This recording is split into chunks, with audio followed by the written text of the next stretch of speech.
I am Valentin Fuster from New York, and we are going to have the pleasure again to summarize an important meeting, the American Heart Association scientific sessions in Chicago. As usually, we invite experts in different fields, and this time, not different than before, we have very well-known individuals, and let me start introducing them. Dr. Rasha Al-Lamee is an interventionalist, very well-known, cardiology consultant at the National Heart, Lung and Institute in the Imperial College in London. Thank you for being with us, Rasha, today, again. Then we have Dr. Ratika Parkash. Is a deputy editor of JACC Electrophysiology, and she's a distinguished research professor at Dalhousie University in Halifax, in Canada. She's from the Halifax Infirmary in Canada. And then we have Michael Mack, which we already know, has been with us before, chair of cardiovascular service lines at Baylor Scott and White Health in Dallas, and chairman of the board, Baylor Scott and White Research Institute, and certainly chair of the American Board of Thoracic Surgery. Well, thank you very much for being with us today and to go over a number of trials that maybe are of interest to be discussed. Now, having said this, let me present the outline of how we will proceed. We will have 4 sections. The section 1 is about hypertension, the BPROAD study, the treatment of hypertension in diabetic patients. Then we have 2 studies on heart failure, the SUBMIT study on tirzepatide in heart failure, preserved ejection fraction, and obesity. And then we have the SARA study, the use of ARNI in patients with cardiac toxicity because the use of anthracycline. These are the 2 studies we will discuss related to heart failure or dysfunction.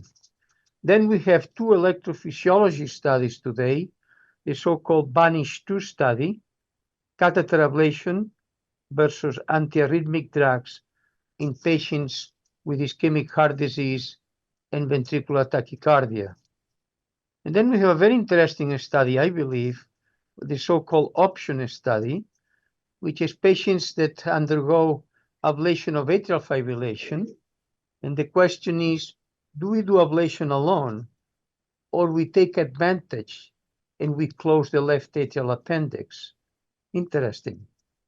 And then finally, we will discuss 2 studies which really are a manifestation of what is modern today on therapies. One is the KRAKEN study, the use of oral muvalaplin to decrease Lp(a), very interesting.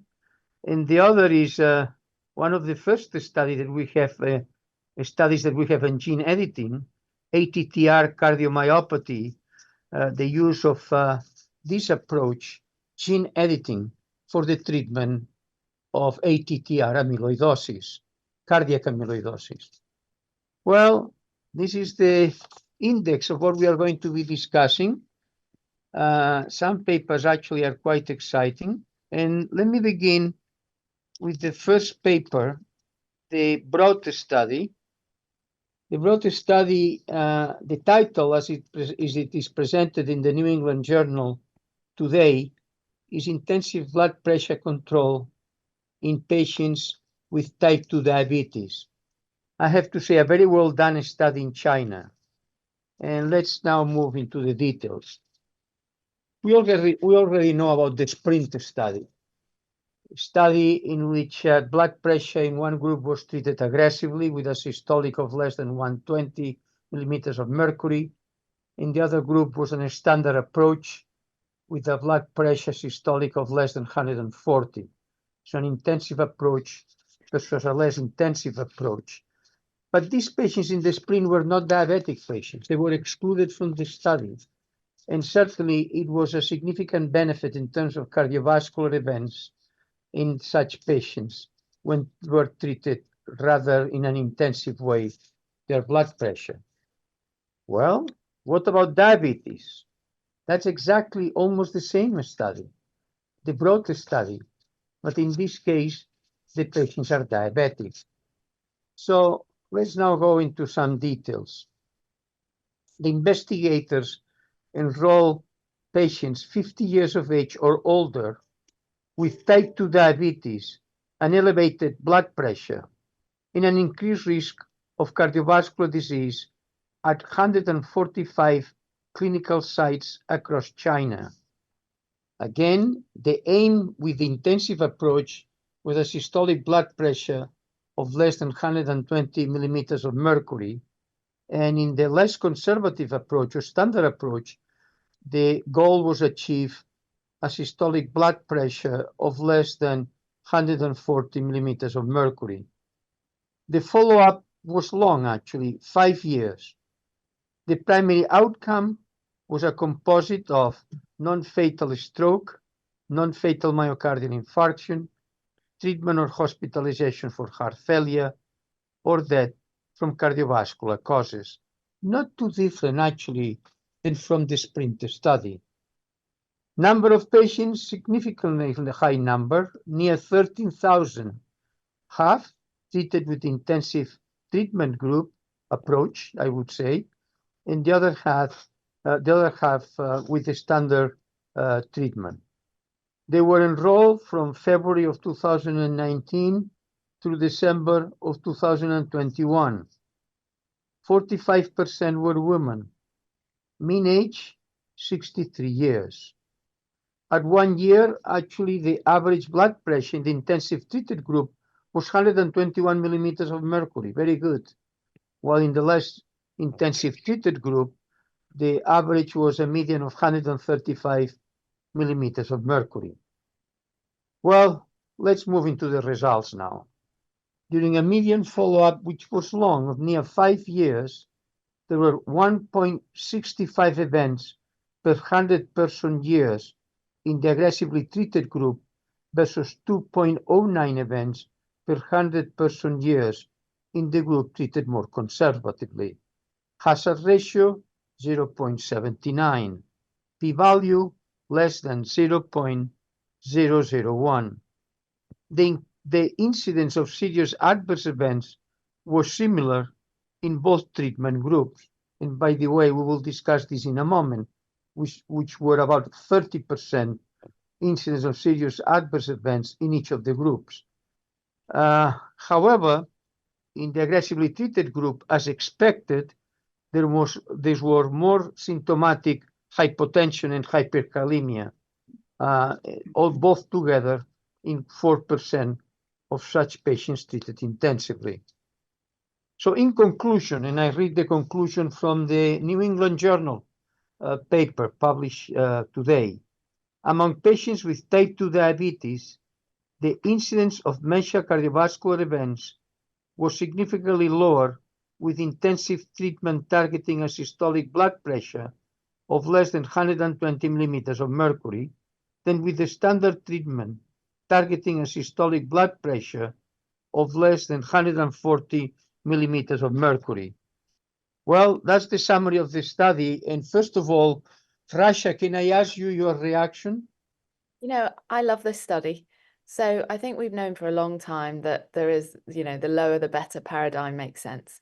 The problem is always the economics and the actual, ability to deliver this kind of care in our healthcare systems. So in the UK, for a long time, we've unfortunately had higher targets for blood pressure control than Europe and America. And it's been, I think, probably driven by the system as opposed to the clinical data. So the more data that we get that drives our public systems, the government, the primary care physicians, everyone to think about more intensive blood pressure control and the need for it, the better. And I'm really pleased about this data, and I hope that it will roll out into our practice. Thank you. Ratika, I have a question here. We all talk about numbers and numbers and numbers and the systolic blood pressure, less than 120, less than 130. But 50% of the population don't know they have high blood pressure. And 50% that they know they are not treated properly. So I'd like to hear from you about these aspects, which are somewhat troublesome, on a study that is very good, by the way, as it was mentioned by Rasha. Yeah, treating blood pressure is a major challenge. Many countries are to target. In Canada, we can't actually do a blood pressure study because our patients are treated to target so well. Over 70 to 75% of patients are already to targets, and some of the issues with targets is it can be challenging to have different targets for different populations. For example, primary care physicians try to follow these targets and they have trouble.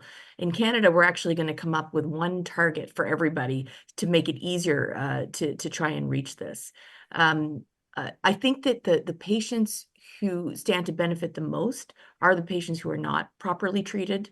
Whether the number is 120 or 130, I think is a little bit challenging to try to tease out, because in these studies you're either extremely well treated or you're not treated that well, if you follow what I'm saying, because the mean blood pressure of 140 means that some people were higher than 140. These things are a challenge. But again, I agree with Rasha. This was a well-done study, and I think it is going to move the needle for diabetic patients. Michael, I don't know the Canadians, I don't know the Europeans. Certainly they are doing much better with blood pressure than the Americans. And I can tell you, I have the figures from the United States. As you know, Michael, we are not doing too well. There are so many people with high blood pressure, they don't know.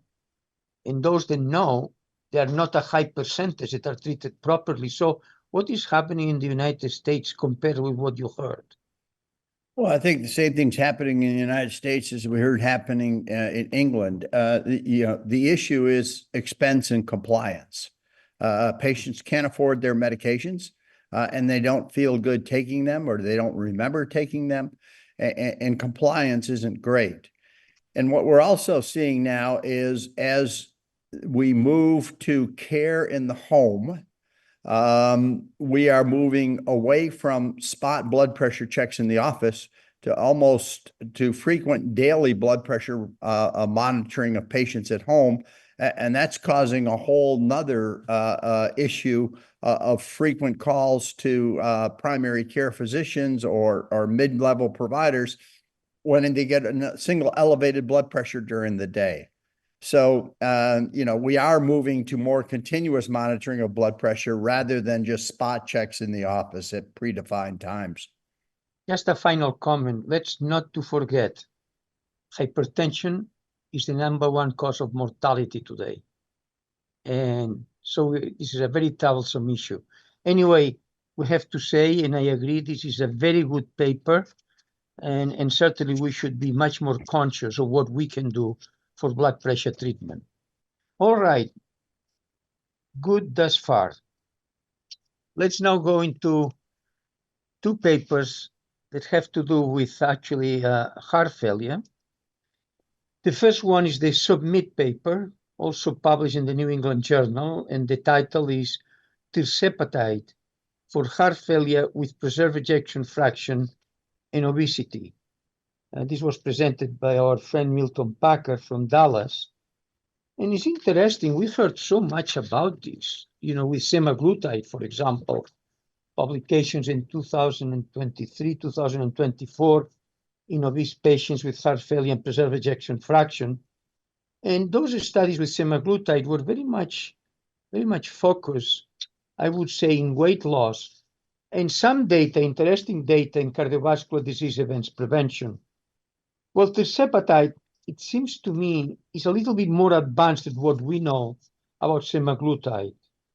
This is, again, is a long-acting GLP-1 receptor agonist, which actually we all know that can decrease obesity by 15 to 20%.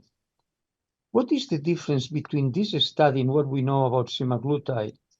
Well, this is a much long-term study, longer follow-up, much more insightful in terms of cardiovascular events and certainly the population is a large population. So let's now go into the details to see what we can learn from the study. This is an international double-blind randomized placebo-controlled trial. Investigators randomly assigned in a 1-to-1 ratio 731 patients with heart failure and ejection fraction of at least 50% and a body mass index of at least 30 to receive tirzepatide up to 15 milligrams subcutaneously once per week or placebo for at least 52 weeks, so significantly longer follow-up, as we will see in a moment, that the studies with the other studies that we mentioned. Two primary endpoints were, the first, a composite of adjudicated death from cardiovascular causes or a worsening heart failure event. And second, the change from baseline to 52 weeks on the Kansas City Cardiomyopathy Questionnaire. Well, we have 364 patients that were assigned to the tirzepatide group and 367 to the placebo group, with the median duration of follow-up actually was not more than 52 weeks. It's actually a median of 104 weeks, very long follow-up. Adjudicated death from cardiovascular causes or a worsening heart failure event, remember this was one of the aspects of the primary endpoint, were significantly better with tirzepatide than actually with the placebo group. And that is 9.9% events versus 15.3% events. Then worsening of heart failure, the Kansas City Cardiomyopathy Questionnaire, 8% versus 14.2%. This is in terms of worsening of heart failure events. And then we have the Kansas City kind of the increase in the grading, 19 in the first group versus 12 in the second group, which was the placebo. So in terms of adverse events, was mainly gastrointestinal in the treated group with tirzepatide, which the drug being discontinued in about 6% of the group. So the results are frankly impressive. Treatment with tirzepatide led to a lower risk of a composite of the first endpoint, death from cardiovascular causes or worsening heart failure, than placebo, and improve the health status in patients with heart failure with preserved ejection fraction. So in a way, what we can say, the study is a little bit longer than the semaglutide studies. It's a large population, is not related to weight reduction specifically, but certainly to cardiovascular events. So it seems that this type of drugs really not only work for obesity, but certainly work in terms of decreasing cardiovascular events in patients with heart failure, with preserved ejection fraction, and obesity. Well, I would like, Ratika, what do you think about this study? What is your reaction? I think it's an amazing advancement for patients with HFpEF. I mean, there are few treatments that actually change anything for patients with HFpEF. One of the first studies that was done was on SGLT2 inhibitors, that advanced treatment options for patients. Beta blockers don't work. Controlling blood pressure doesn't work. So it's great to see something that we can do for our patients with HFpEF. I just wish they had looked at atrial fibrillation a little bit more closely. It's a keen interest of mine. Yeah. Michael? So my life now is surrounded by Milton Packer and Javed Butler. I know. And it's all about HFpEF and obesity. And we now know that, 3/4 of Americans are either obese or overweight. And now that we have a clear demonstration that tirzepatide works not only for weight loss, but for HFpEF also, I think is a major advance. So just like the first study, this study, I think, is a significant contribution to clinical care. Okay, Rasha? Yeah, I mean, obviously I have to echo everything that everyone else has said. I mean, the GLP-1 agonists have become the wonder drug and everyone wants to get their hands on it. for a variety of reasons, and now we have another one for HFpEF. I think the major issue, obviously, to state the obvious, is access. So one of the conversations that's happening in Europe now is about widespread access, government-funded medications, on the basis that it might be an upfront cost, but to save lives and cost to the healthcare system later. So I think the manufacturers can't make it quick enough. We all need to get our hands on it. Well, thank you. Ratika, I have a final question here. All these drugs that are being used now for obesity, what is your perception? You think they will continue to do the work? When they will discontinue these drugs, people will gain weight again? What is your feeling? Yeah, I mean, you know, one of the things that I think I like to believe, you know, we know that there is a rebound in weight gain when we stop these drugs, but what I like to believe is that patients are able to lose weight, become more active, feel better, and then stay that way and actually change their lifestyle. That's what I would like to believe. I think that remains to be seen. Okay, well, thus far we have two interesting papers that certainly are changing the way we treat our patients. And then we have a third paper now, or the second one on heart failure, and it's the SARA trial. So let's see what the SARA trial tells us. The SARA trial, the title of the trial is The Effects of Sacubitril/Valsartan, or ARNI, on prevention of cardiotoxicity in high-risk patients undergoing anthracycline chemotherapy. Well, we all know about anthracycline. Anthracycline can actually cause cardiotoxicity, which has been quoted in about 10% to 65% of people, depending on the length of follow-up. The problem may begin in the first few hours, days, weeks, or even months, and can be cumulative. It is also known, and this has been published, that sacubitril/valsartan combination, or ARNI, can be helpful in the prevention of cardiotoxicity. Well, with all of this in mind, this is an interesting, well-done study, although not with many people, but this is the study.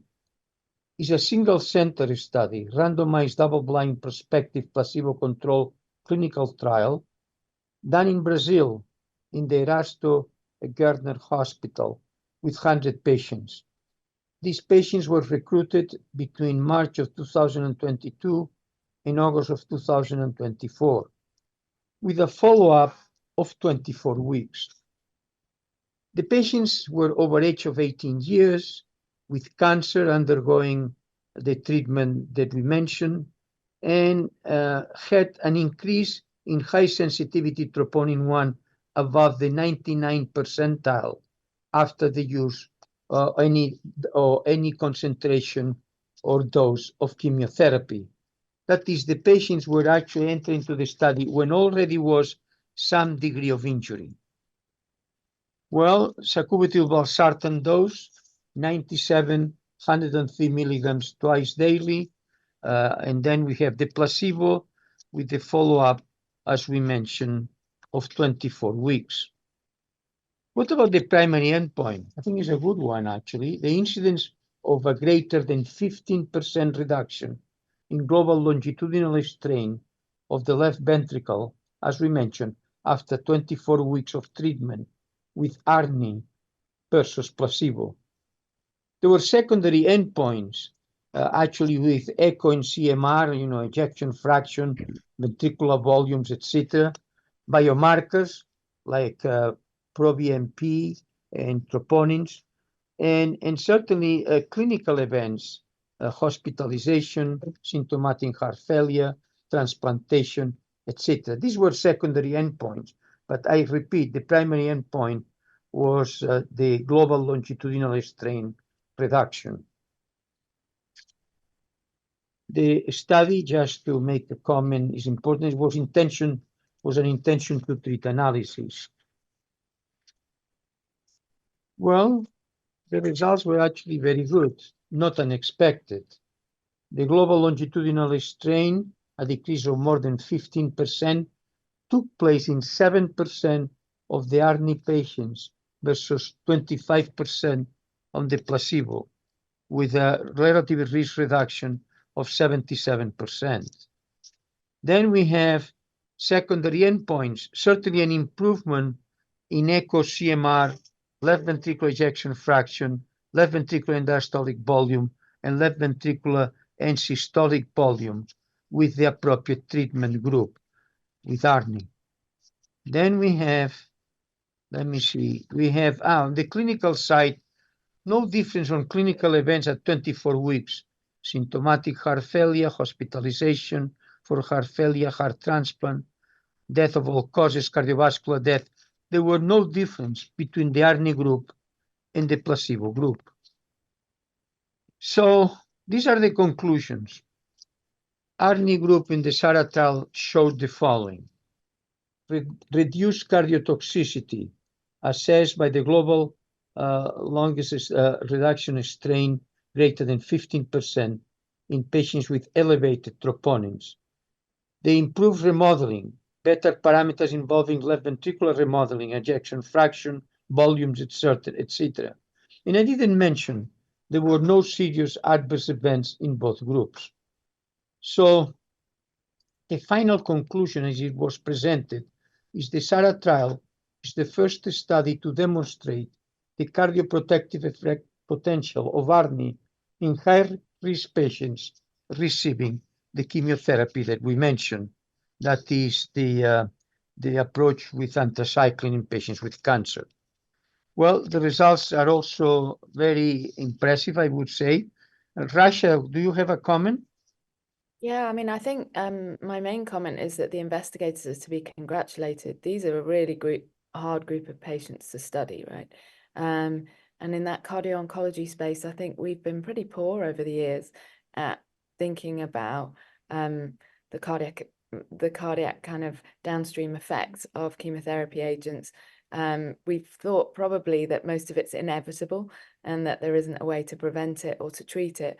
And so, you know, the paradigm that's changing in terms of thinking about cardioprotection in these patients and thinking about once they're over their cancer, how much those cardiac effects might be important for their long-term life expectancy is important, I think. So it's nice to see more evidence. It would have been nice to see outcome changes beyond what we saw on echo, but I guess they were underpowered to do this, and you might think that there should be bigger trials for that in the future, although it's hard to recruit these patients and it may be very hard to attain.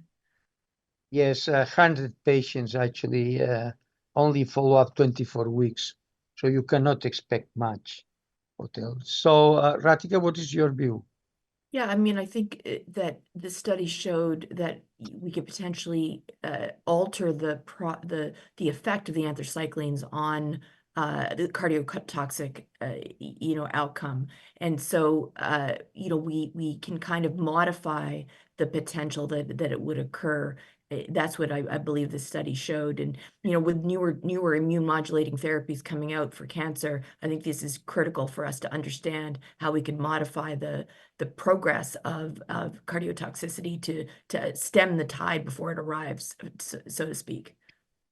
Actually, new approaches are evolving with MRI, even more sensitive than the objectives of this particular trial. But anyway, I think this is moving forward. I believe that cardio-oncology is certainly a very important science today for all of us. And at least we are beginning to see that the pharmacological agents that we have may do some good in this particular group of patients. All right, thank you. Now we move into what you like a lot, Ratika, electrophysiology. So let me summarize what we have. And although you participated in the first study, I will ask you to be mute. Okay. All right? Sure. Until the discussion. No problem. Okay. So this is the VANISH-2 study. Now, the VANISH-2 study, I have to say that also published in the New England Journal, catheter ablation or antiarrhythmic drugs for ventricular tachycardia. This is an important study. Actually, is that right? It was the basis was in your institution, no? That's in right. The Halifax Infirmary in Canada. Well, let's go back to the VANISH-1 study, or the so-called VANISH study, the parent study. The so-called ventricular tachycardia, antiarrhythmic or ablation in ischemic heart disease, this was the original VANISH trial, showed that ablation and continuation of baseline antiarrhythmic medications in patients with ventricular tachycardia and ischemic cardiomyopathy led to a lower risk of a composite of death, appropriate ICD shock, or ventricular tachycardia storm than escalating of antiarrhythmic drug therapy. So what is different in the VANISH-2 study? And you will help me later a little bit about this. Well, in the VANISH-2 study, there was a comparison from catheter ablation with systematic antiarrhythmic drug therapy. That is, just from the first line. One group is treated with ablation, and the other group is treated with drug therapy. I believe amiodarone and sotalol. And these patients are followed like the original ones in terms of the events that we will mention in a moment. So maybe we should go into the details of the study.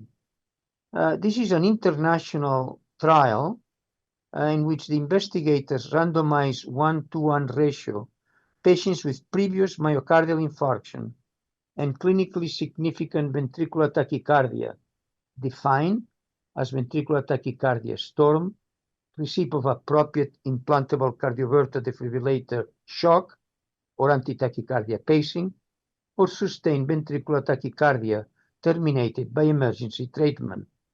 These patients, that's exactly how they enter into the study. And they receive, again, antiarrhythmic drug therapy versus catheter ablation from the very beginning. And I mentioned the drug therapy included sotalol or amiodarone, according to pre-specified criteria. Importantly, the primary endpoint was a composite of death from any cause during the follow-up or ventricular tachycardia storm, appropriate ICD shock, or sustained ventricular tachycardia treated by medical intervention. Number of patients, 416. Median follow-up, 4.3 years. Well, let's now move into the results. At 4.3 years, a primary endpoint event occurred in 50.7% of the group assigned to catheter ablation versus 60.6% in the group assigned to drug therapy, with a hazard ratio of 0.75 and a p-value of 0.003. Then, at 30 days, among patients in the catheter ablation group, there was a mortality of 1%, in the other group was 0.5%, and non-fatal adverse events 11% in the catheter ablation group versus 21% in the group treated with drugs. I'm talking about 30 days. These are the conclusions. Among patients with ischemic cardiomyopathy and ventricular tachycardia, an initial strategy of catheter ablation led to a lower risk of a composite primary endpoint event than antiarrhythmic drug therapy. Okay, my friend. So this is now you can talk about the trial that you participated, Ratika. Yeah, I mean, this is, I was part of the trial, so I don't want to say too much about it, but in terms of how good it was a very good trial, very, very well done. Can I ask you before you go any further, what is the difference between the original VANISH and VANISH-2? Can you tell clearly? Yes, the main difference is that in VANISH-1, the patients had already failed an antiarrhythmic drug. They were already on amiodarone and sotalol. It was the exact same population, except VANISH-2 was done more upstream, meaning it was their first presentation of VT, and they had not already failed an antiarrhythmic drug. And the randomization was an ablation up front versus a drug, amiodarone or sotalol. Okay, now you can continue. Okay. So, our preventing shocks, preventing VT for patients is a massive problem that we face. As Dr. Tedrow had said in the discussing part of this, she said we put defibrillators in, then we spend our time saving them from their defibrillator because shocks are such a negative outcome for patients. So this trial demonstrated that we can reduce that upfront. The main driver in terms of the outcomes, although all of the outcomes were reduced, including mortality and appropriate shock, was VT underdetect. And that makes sense because drugs tend to slow VT, amiodarone in particular. Well, thank you. Rasha, I have a question. Maybe we will ask Ratika in a moment. The number of events was so high. It seems these patients are already very sick, of course. 50% events versus 60% events at 4 years. So I'd like to give you what is your perception of the trial with the event rate is so high? Are we really making a difference or significant difference?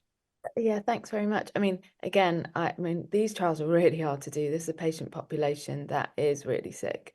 Recruiting them into trials and giving them options of treatments, etc., in the context of them being so unwell, I think, I mean, the investigators are to be commended for that. But I'm sure Ratika would say that, you know, this is not a disease process that can be reversed, or we don't have any options for that. This is often an end stage process for many of these patients. But this is absolutely the point at which their quality of life is affected. And we've all had those patients who've actually asked us to turn their ICDs off because they are so concerned about, you know, that moment of VT storm, etc. That's a sort of life-altering moment for patients. And so the strategy for upstream treatment is very interesting because, again, these drugs have toxic effects, right? It's not nice to be on some of these drugs long term.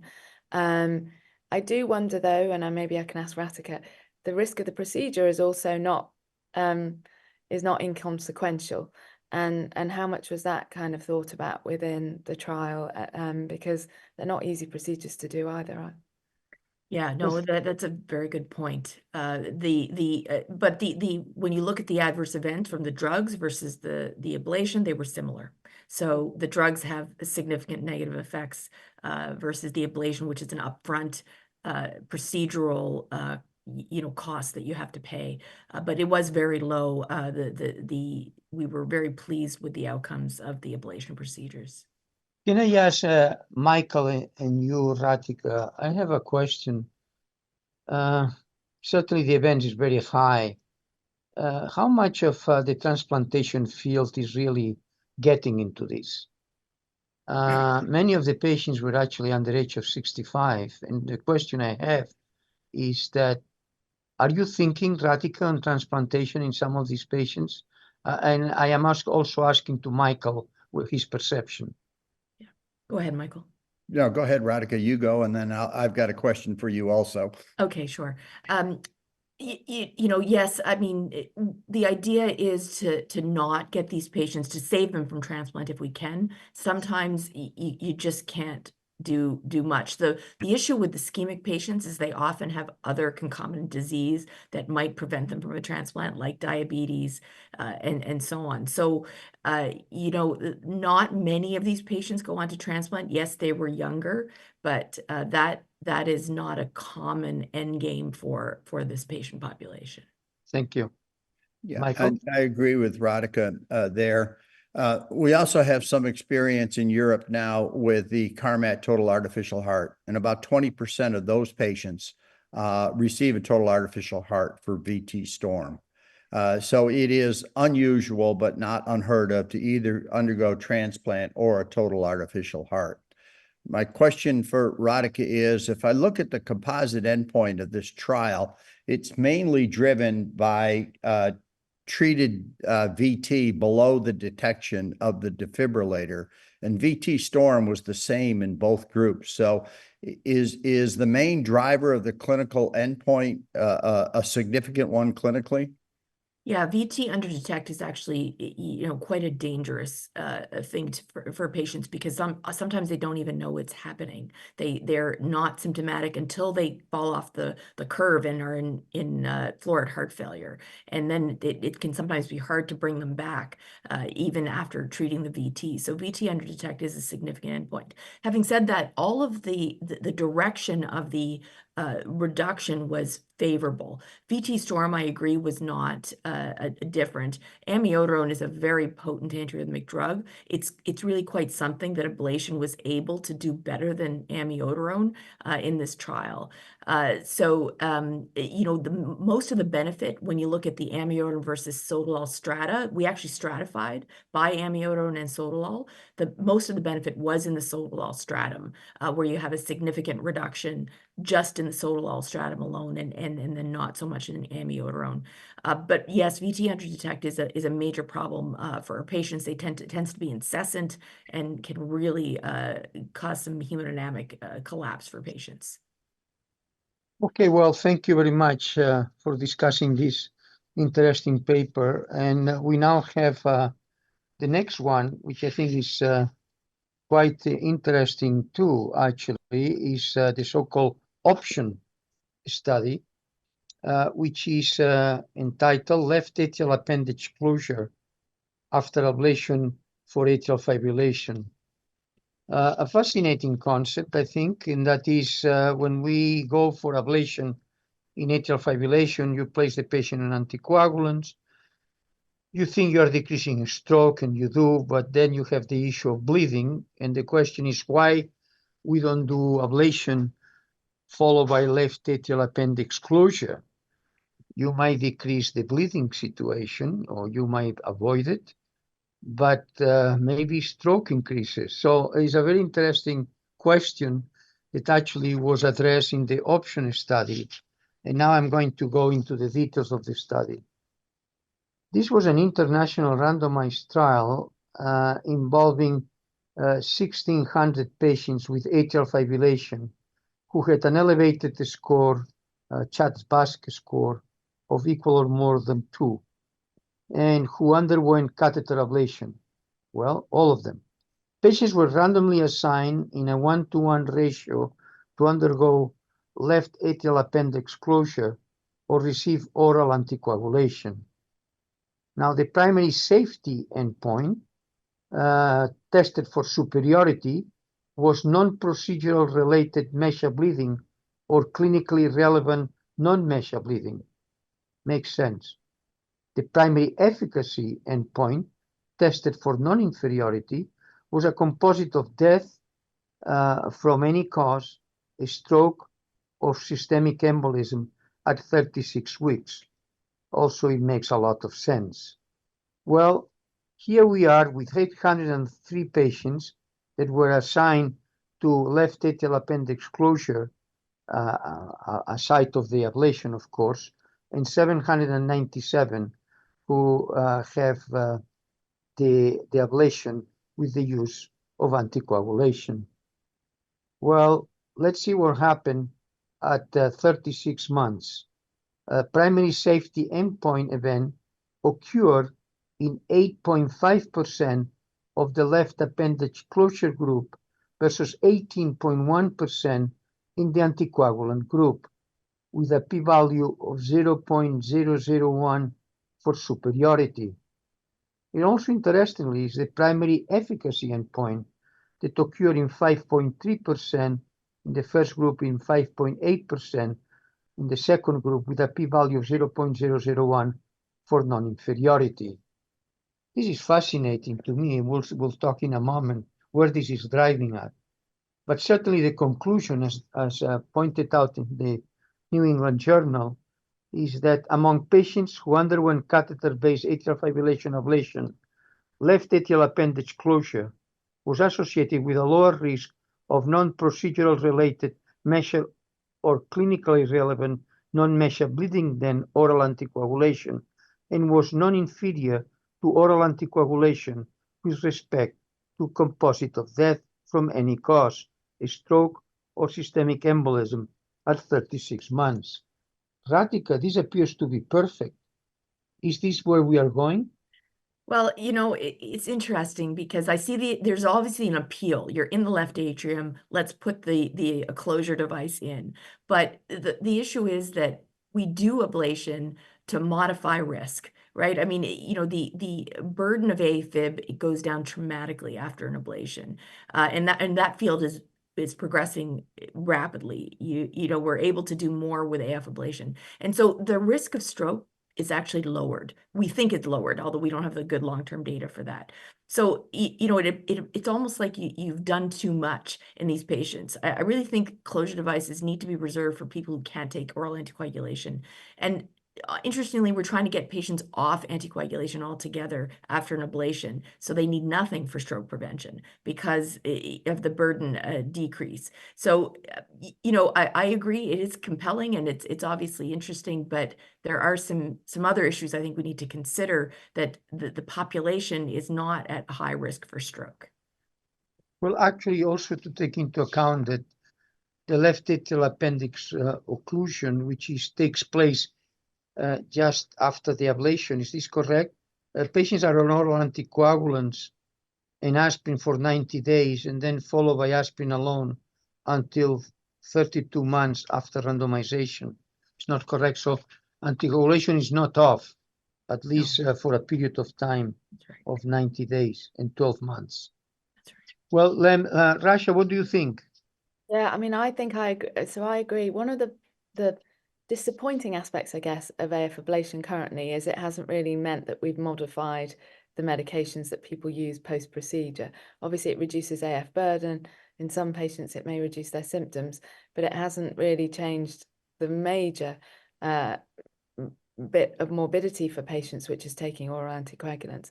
And I think I agree with Ratika. It seems like the point of the procedure, we would hope in the future, is that we might be able to reduce the medication burden, and to add in an extra step to this procedure and a device which will have its own long-term complications, it seems an overreach.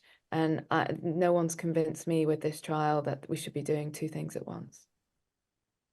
Michael? I agree with the caution here. It's kind of like belt and suspenders, and do you really need both? And especially you're going to with the rapidly evolving field of catheter ablation and now pulse field ablation, I think is only going to get better. And then you add to that on top of the reimbursement associated with using a device at the time of ablation, that's going to be problematic going forward. So I think, yeah, there's a signal of benefit here, but I would be very cautious. Well, thank you. However, I would say to you, the left appendix occlusion people are really very excited. I was in the meeting the other day. They were all walking around talking about it is by far the most rapidly growing procedure in structural heart disease. No question about it. Yeah. Okay, thank you. Well, now we have two interesting papers, which is really opening the field of the therapies of the future. I would call therapy at molecular level. The first one I'm going to discuss is actually the KRAKEN study. The KRAKEN study, as published in JAMA, is oral muvalaplin for lowering of lipoprotein A. And actually, the study was based. The original study was based in Australia, but then it spread to many other countries. Let me now go for a moment into what we are talking about. You know, as Lp(a), which we think is troublesome as a risk factor for cardiovascular disease, basically there is a bound between ApoB and ApoA. And thus far, the approach has been in trying to go into the RNA basis of Lp(a) development, in trying to block that, and we are waiting for the results. Certainly about 3 different agents have been used in trying to decrease Lp(a) by approaching the RNA. Well, we already have some preliminary data which was presented recently about muvalaplin because this is data that is related to an agent that actually what it does, it prevents this bound between ApoA and ApoB. And it's actually, the drug is given orally. And the data that we have recently published was at 14 days of follow-up, and with technology that was somewhat questionable. So what is new today? The same drug, the similar authorship, but certainly longer follow-up, more patients, in this case with higher Lp(a), and a much better assay, according to the comment made in the paper. Well, let me go now into the details. The objectives was to determine the effect of muvalaplin on lipoprotein A levels and to assess safety and tolerability. This is a phase 2 placebo-controlled randomized double-blind trial enrolling a large number of patients, actually 233 participants with lipoprotein A concentrations of more than 175 millimolar per liter or greater with atherosclerotic cardiovascular disease, diabetes, or familial hypercholesterolemia. Sites involved: Asia, Europe, Australia, Brazil, and the United States, 43 sites between December of 2022 and November of 2023. Participants were randomized to receive orally administered the drug that we mentioned, muvalaplin, at dosages that were different: 10 milligrams daily, 60 milligrams daily, 240 milligrams daily, or placebo. The primary endpoint was the placebo-adjusted percentage change from baseline of lipoprotein A molar concentration at week 12, using the assay that we mentioned called intact lipoprotein assessment. Secondary endpoints included a change in apolipoprotein B and high-sensitive C-reactive protein. The median age of study participants was 66 years, 33% were female, and 27% identify as Asian, and 66% as white. The muvalaplin resulted in placebo-adjusted reductions in lipoprotein A, depending on the dose, 47%, 81%, or actually 95%. Very significant results in terms of lowering Lp(a) with the appropriate assay that was mentioned. Then I would say that the conclusions of the study, and we can go into more details now, was that this muvalaplin reduced lipoprotein A measured using this intact assay and was well tolerated. The effect of muvalaplin on cardiovascular events requires further investigation. I think the interesting aspect of this new oral agent for dropping Lp(a) is that the study presented here is a long study, is dose-dependent, there are no significant side effects, and aligned with a significantly large population. So, having said that, Ratika, what do you think? I would say you first. Do you think that this decrease of Lp(a) by this interfering with the bound of ApoA and ApoB is going to have biological meaningfulness? We don't have any idea. Yeah, I think that's the big question. I think that is the big question. Is this going to change, the burden of atherosclerotic disease in some meaningful way that is going to result in cardiovascular outcomes being reduced? And I think it's great to see the reduction in Lp(a). It's fantastic, but the question is, how is that going to translate? Rasha? Yeah, I mean, I think I totally agree with Ratika. I think the other aspect, the conversation that's happening across the world now is, should we all be tested for our Lp(a) at some point in our lifetime? And should we be tested early? Should our kids be tested? And there's a lot to be said about that. But of course, without an ability to see that, a treatment modifier I think it's hard to know where this goes. Personally, I'd love to know the level of my Lp(a) and should have it checked. At the moment, that would probably have me modify lots of other risk in my life, as opposed to know that I could have a treatment that would reduce that with a potential outcome reduction. We're nowhere near that point for Lp(a). Yes, Michael, as a surgeon, I'm sure you see many young patients with coronary artery disease that need intervention, and actually the key risk factor is high Lp(a), which I wouldn't say has been forgotten, but certainly this is now coming into light. It's a very important risk factor. What do you think, Michael, of all these new agents? Yeah, I totally agree. I mean, as has been mentioned, this is a phase 2 study. It's very, very promising. Whether it results in change in clinical manifestations of the disease remains to be determined. But I agree with Rasha. I want to know what my Lp(a) level is. Just test it, Michael. Go back today and have it done. No, you have to. I think it's true. Everybody should have this tested once in a lifetime, as mentioned. Well, anyway, I think this is an exciting field with possibilities of treatment and a very important risk factor. Well, we have now the final paper that our time permits to discuss. Is an interesting one. ATTR-CM or cardiomyopathy. The title in the New England Journal is CRISPR-Cas9 gene editing with Nex-z cyclomeran for ATTR cardiomyopathy. Well, let's see where we are coming from. Well, amyloidosis today is a big hit because it seems it can be treatable. And this started, as you know, with the stabilizer drugs, tafamidis.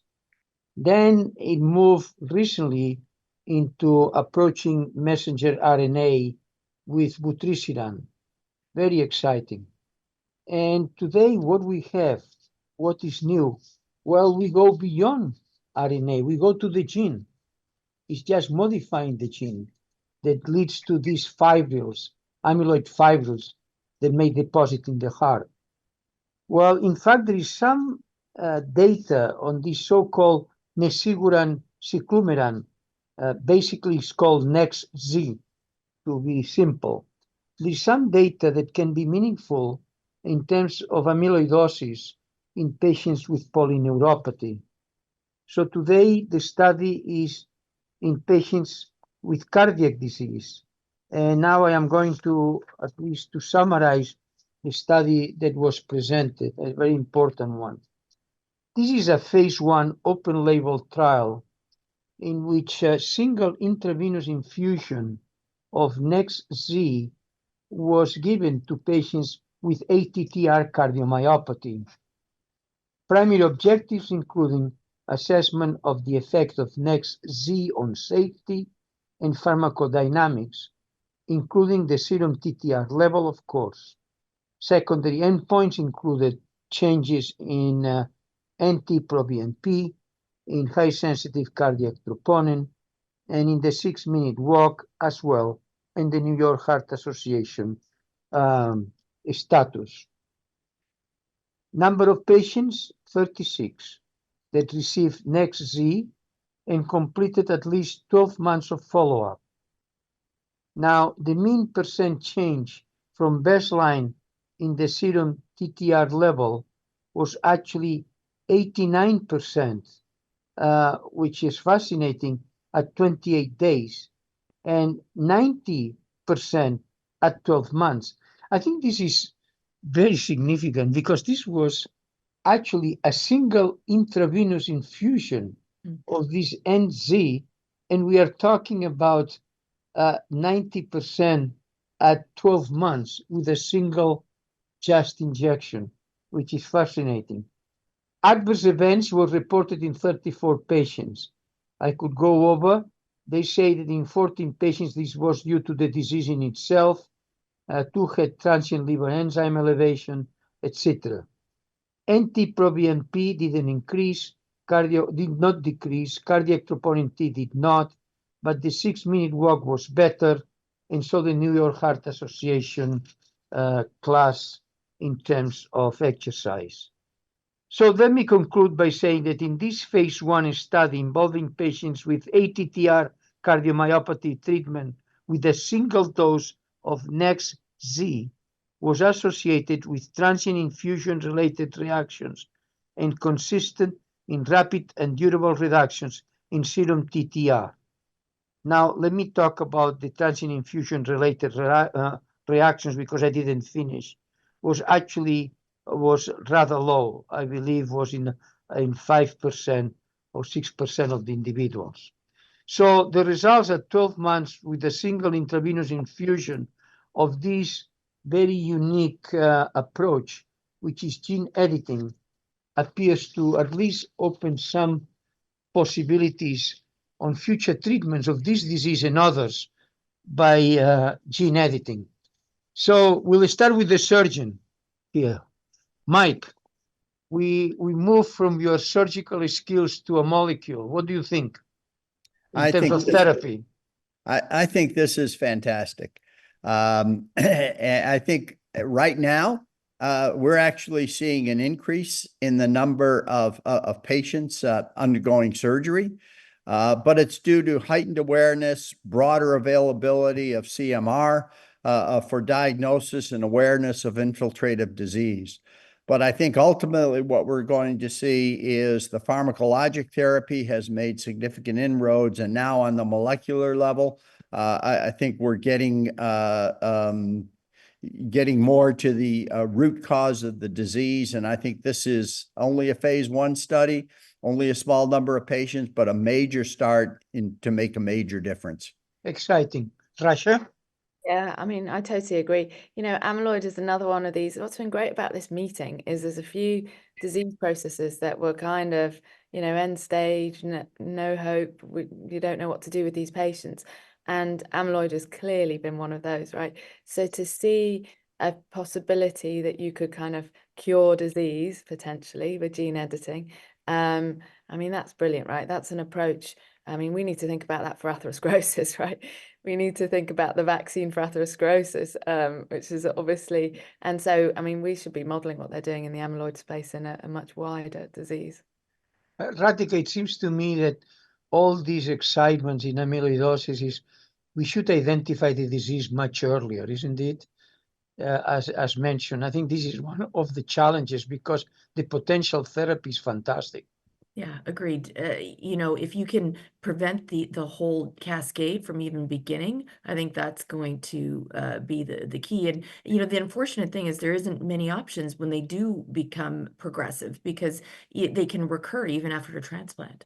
Amyloid can recur in those patients. So, it's great to see this prevent the negative outcomes from the get-go, and gene editing is an extremely exciting area of study. Well, thank you very much. Well, I have a final question for the three of you, and that is, of all the papers that we presented, which is the one that for you personally is most exciting or attractive? Rasha? Oh, always good to go first. I'm going to go with Summit. I think that's probably the thing we're going to see rolled out into clinical practice, and we're going to be using more and more. Ratika? Yeah, I would actually agree. I mean, I think Vanish too, obviously I'm partial to, but I think that Summit is really going to change practice for our HFpEF patients. So the use of tirzepatide. What about you, Michael? So I think the most exciting one is the gene editing, because the ability to ultimately modify